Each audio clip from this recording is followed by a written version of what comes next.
রাধে রাধে। ওম নমো ভগবতে বাসুদেবায়। ওম নমো ভগবতে বাসুদেবায়। ওম নমো ভগবতে বাসুদেবায়। শ্রীমদ্ ভাগবত তৃতীয় স্কন্দ স্থানম সৃষ্টি স্থিতি 63 অধ্যায়। ভগবান কপিলদেব কর্তৃক অশুভ সকাম কর্মের বর্ণনা। শ্লোক 1। কপিলুবাচ তস্যৈতস্য জনুনূনম নায়ম বেদুরুবিক্রমম কাল্যমানো অপি বলিনো বায়ুরিব গণাবলীয়। অনুবাদ। পরমেশ্বর ভগবান বললেন, মেঘপুঞ্জ যেমন শক্তিশালী বায়ুর প্রভাব জানে না, ঠিক তেমনই জড় চেতনায় আচ্ছন্ন ব্যক্তি কালের অসীম বিক্রম জানতে পারে না, যার দ্বারা সে চালিত হয়। শ্লোক 2।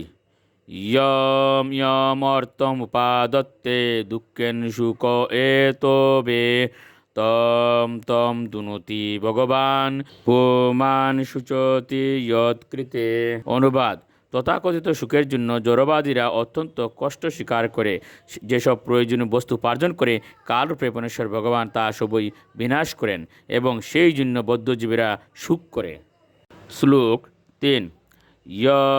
ধ্রুবৈশ্য দেহৈশ্য সানুবন্ধৈশ্য দুর্মতীয় ধ্রুবানি মুন্যতে মোহাত গৃহক্ষেত্র বসুনি চ। অনুবাদ।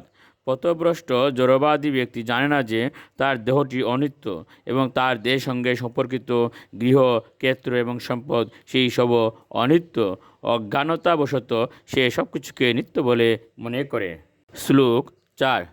জন্তুর্বৈ বব এতস্মিন ইয়াম ইয়াম ইউনিম অনুব্রজেত তস্যাম তস্যাম স লভতে নির্বৃত্তিম ন বিরজতে। অনুবাদ।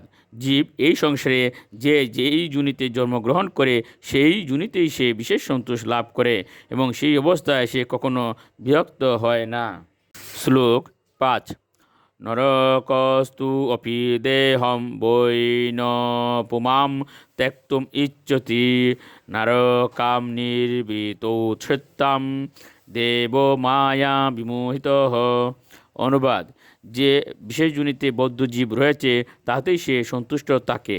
মায়ার আবরণাত্মক প্রভাবের দ্বারা বিমোহিত হয়ে নরকে ডাকলেও তার সেই শরীরকে সে ত্যাগ করতে চায় না, কারণ সেই নারকীয় অবস্থাকেই সে সুখকর বলে মনে করে। রাধে রাধে।